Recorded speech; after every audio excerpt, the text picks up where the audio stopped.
Welcome to Tiger Wolf. I'm Josh, and this is David. Please be aware, this podcast contains strong language and spoilers.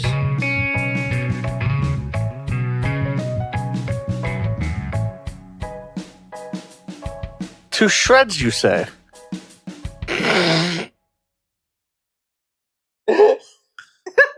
That's not... Come on, David. Be a professional. Ooh. Okay. And how's the wife? To shreds, you say? Oh, Jesus Christ. All right, so on today's Pagedom, we're going to be picking up with issue 2 and 2 of Fallen Angels and X-Force. Why? Because they're the ones I prefer. That's why. All right.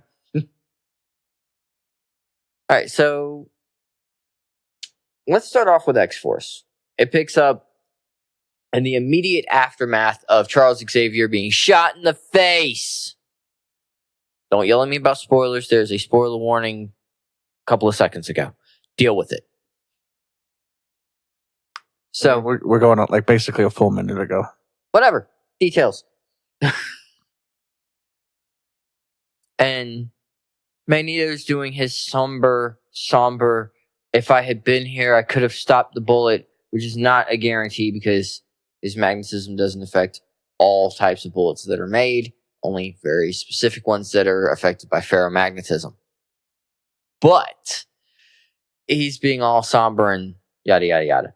And he's like, "Are you sure you can bring him back, Jean?" And Jean's like, "I'm pretty sure." And Magneto is morphing the remains of Cerebro that was on Xavier's head into a sword for, I don't know, context? Reasons.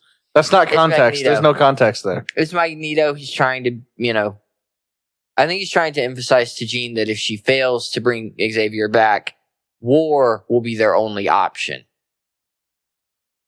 Well, yeah, but if they do bring him back, they don't have his little Cerebro helmet anymore. There are multiple Cerebros that have been made and calibrated with backup data preserved from the one Charles was wearing at the time. So though that one has been destroyed, there are 4 more? 6 more? Something like that. We gave the number during Powers of X. But, so apparently Wolverine managed to not murder one of the assailants who attacked the island. He's clinging on to life, barely. Not by his choice. But, they're doing an autopsy on the others. The white designs that were on their body were chunks of Domino's skin that had been grafted to them, which is why Krakoa thought Domino was airdropping in. Even though I thought the gear looked more Weapon X or Weapon Plus in design, they referenced the Ravagers, which I can kind of see. It's been a really long time, though. So, we'll see where that goes. I really feel like maybe it's both. But just, there feels to be a lot more Weapons Plus in this than anything else. Mainly because all of the assailants possessed an extra bone in their forearm shaped like a knife. Weapons Plus sounds like a discount store to me. Well, it created everything from Wolverine. Like it's right next to it's right next to Liquors Plus and Batteries Plus.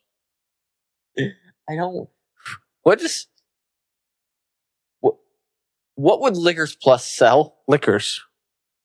What would it sell? Liquors. Liqueurs or liquors? Take your pick. There's a very specific reason I'm asking this question. I mean, because I'm not sure I'm comfortable with walking into a store and there being various sizes of caged liquors from Resident Evil 2 with price tags. Liqueurs are a little bit different than liquor. I'm just saying. I'm not sure if I'm comfortable with that image in my head. Why not? What if one gets out? What if all of them get out? They're trained to murder. Yeah. Well, here's the benefit. Weapons Plus is right next door. I set myself up for that, and I didn't even. Yep. Anyway, so, Wolverine's like, all right, look, y'all need to get Jean in here to read this guy's mind. We need a psychic interrogation. We need to find out who they're working for, where they're from, everything.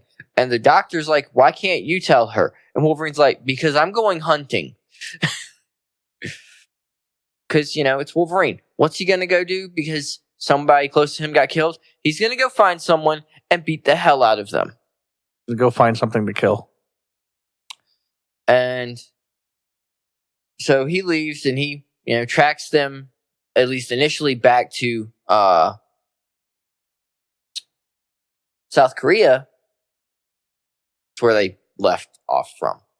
The plane they took was going to go to Honolulu. But he tracks them back to there, and there is this wonderful, wonderful image of Wolverine one finger typing on a keyboard, which I think speaks volumes. I mean, Wolverine's good at killing. He's not good at much else.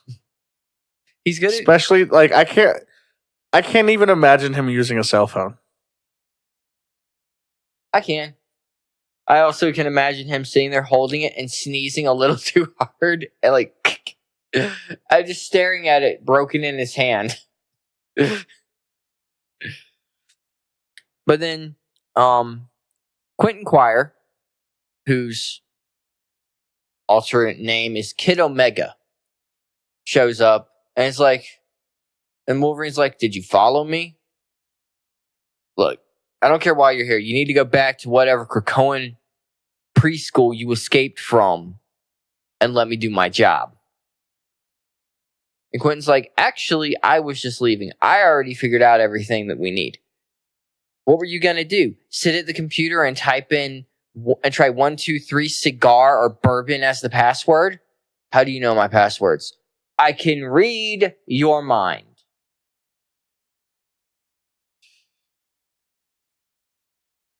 So they end up, going back, following the trail back to a printing press factory.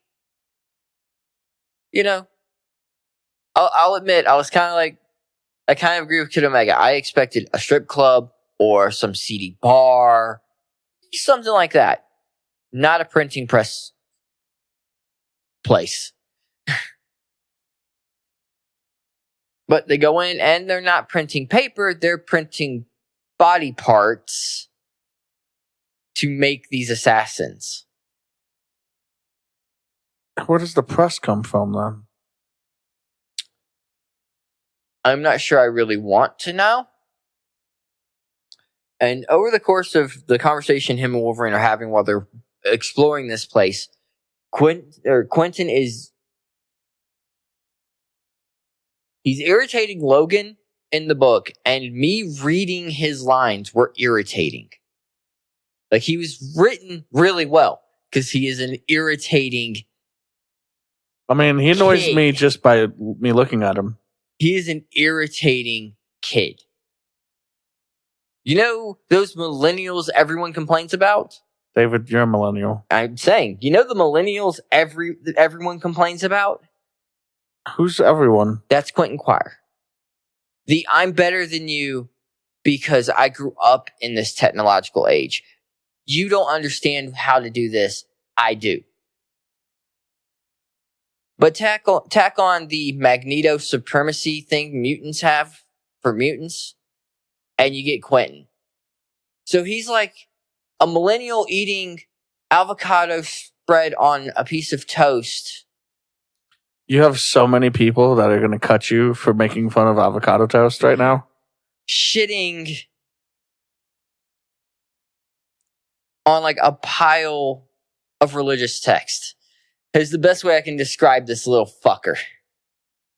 He's irritating and he has a God complex. And Wolverine is like, look, kid, I get it. But yeah, we're not gods like Magneto claimed. And humans, they're not devils. We're just a bunch of complicated animals fighting over the same patch of forest. Which I kind of agree with more. Than mutants being outright superior to humans. Biologically speaking, they are at least a little bit superior. Yeah. But I mean, a wolf can argumentatively hunt better than most humans. That depends on what you mean. Yeah. A wolf can't. A shark can hunt better than most humans. Again. The thing that makes us better is our ability to reason and create tools. Well, right. I don't think a shark can hunt better than humans. I think they can. You can think that all you want, but I can get a fish net full of fish, and it's eating them one at a time. It only needs to eat them one at a time. It's not feeding its family. I mean, I don't eat fish anyway. It's not feeding its family. Said I was. That's fair. I just mean, anyway. and your wolf one was a bad one just because wolves don't hunt singularly generally. Some wolves do. Very few. Very few do. Extremely but the ones few who are alone typically are much more dangerous hunters because they have to take down their prey without the help of a pack. Okay. But I think your argument is more they're better at like stalking. No, some humans are pretty good at that too. You just flip They're sides here. They're uncomfortably good at that. No, what I mean is like a wolf finding something to prey upon is easier than a human finding something to prey upon. Yeah. But the actual killing part, we develop tools to do that better than anything else.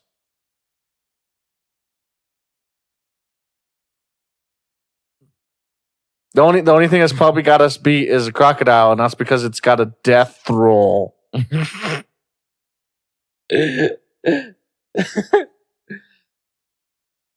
I don't remember where this took place, but a couple of kids were by a riverside, and one of the kids got his leg snatched by a crocodile, and it went to pull him in. Before it could get him in the water, his little sister dove on the crocodile and stabbed a rock in its eye. That's basically the only weak spot it has. Making it let go of her brother. That little kid is already trained to be an assassin. It's basically the only weak spot they have. She was learning about them in school recently. I can almost guarantee it. I mean, they're incredibly powerful shutting their jaw, but their muscles are not that powerful to open their jaw. You can hold a crocodile's mouth shut with your hands. Yeah, I don't know. I just need some rubber bands for it. But it doesn't... So, it's already got your leg. Then that's the part you were concerned about to begin with. Yeah. What I meant is getting through its hide. Yeah. It can take bullets without actually taking damage. Yeah, they have very thick hide, but to be fair, they really haven't evolved since they haven't the needed dinosaurs. To. They haven't needed to. Since the dinosaurs. They are with most sharks. They are an apex predator. Same thing with most sharks. They really haven't evolved. I don't know if sharks are apex predators. The major difference, except for size. Well, this is what I'm saying. So no, there's an actual definition of what an apex predator is. It's basically that there cannot be anything higher than it on the food chain. And sharks lose fights to dolphins all the time. Yeah. Crocodiles can lose fights to humans, but yeah, but the we're difference- apex predators too. We're in different food chains, generally. generally, unless you watch the movie Crawl. Like Placid. That's another. Actually, I preferred Lake Placid over Crawl, honestly. But sharks, aside from size, the number of gills they have has reduced. But that's really the only difference between like a megalodon and a great white is size and the number of gills it has. Imagine size would affect the number of gills it has. Exactly. Anyway, back to comic books. So, they get attacked by flesh mannequins. Is the best way I'm going to describe what those things were. Mannequins don't move. I don't think it's proper. Right after Quentin was having his tout about how humans are so below them, yada, yada, yada. And then suddenly, Quentin can't use his mutant ability. He can't summon his psychic shotgun because this building has a psychic dampener on it. He's little better than a fucking insect. Nah. You know what's great? Wolverine can't not have his powers. Yeah. It takes, you got to be very specific in taking Wolverine's abilities away. But Wolverine's like, yeah, if there's a psychic dampener in place, it's more than likely not to keep people like you from using your powers. It's to keep people like you from finding something. So go find her. Go find the something. And the comic ends with Quentin finding Domino with half of her flesh, half of her skin flayed off in a tank. So, yeah, this went places. It went a lot of places I'm not sure I'm comfortable with.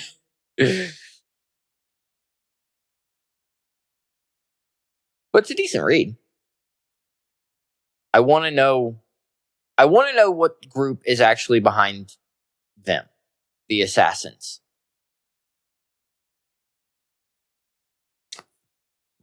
Moving on to Fallen Angels. There's very little in actual pushing the narrative forward in this one. It's more like this is more of a consolidation of the characters who are in this book moving forward. You know, we figured we were going to get some new characters introduced in in the next one or two comics. That's basically what this is. Psylocke and X-23 have a conversation. X is talking about how she finds it hard to control her rage and she wants Psylocke to try to teach her how to do that. Psylocke's like, look, yeah, I can teach you how to master your rage, but you gotta remember, even a master is a slave to something. And X is like, I don't understand what that means. And Psylocke starts to walk away. She goes, no. I genuinely don't understand what that means, Psylocke. She's like, you do. You just don't like it. Now, I have to go meet with Cable. And leaves. She goes, has her talk with Cable. He's like, look, I got some information about what we're looking into. She's like, okay, what? He gives it to her. He's like, there's this village that they're basically a group rolled in and enslaved the entire village, mostly the kids because they have the smallest hands. And I had a contact in that village. That contact's now dead. I want revenge. And Psylocke initially is like, yeah, it's dangerous to leave the island. We're only going to leave the island if it's to find the person behind all of this, not to go save a group of kids.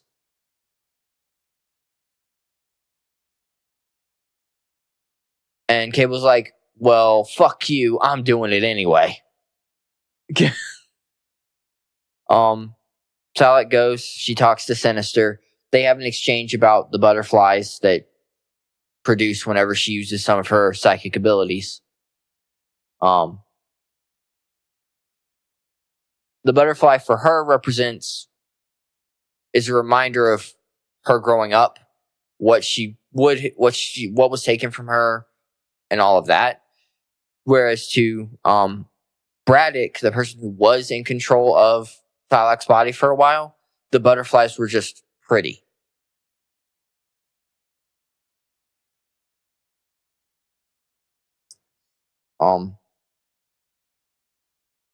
She runs into Dazzler, of all characters, during this issue, and they have a bit of a back and forth. I'm not sure how I feel if they put Dazzler on the team. She has an interesting power set, but it's very, very condition based on there being noise. There's always noise. I mean, you have 2 ninjas on the team, but Cable. That's the problem. But Cable. But Cable. If you need does noise, he can do that. To do stupid things like give a random guy a thermal grenade and not expect him to turn it on. You want gifts? I give you very boomy gift. Flame gift. Jesus, Cable.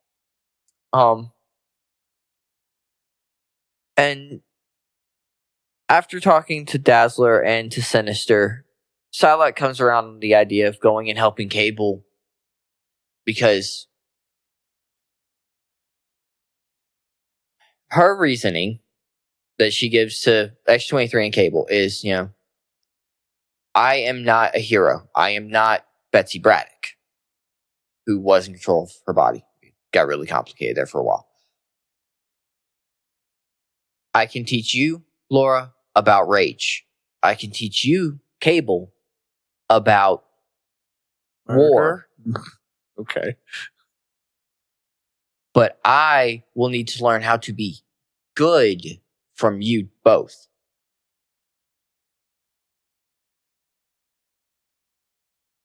Because both of them, regardless of their powers, regardless of their abilities, regardless of their attitudes to the world around them, both of them fight for innocence.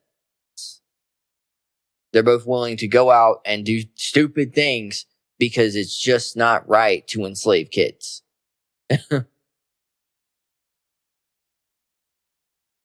Whereas Psylocke doesn't have that. She doesn't care. You're just saying she doesn't care. Her mind is compartmentalized. She doesn't feel morals. She's not morally obligated to do the right thing. She's guided to do what's needed to be done to complete her mission. Killing this man is my mission.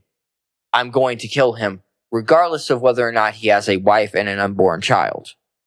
That he's did everything he's just done for them.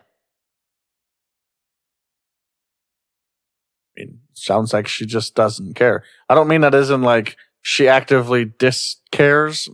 She just this is what needs to be done, so this is what I'm doing.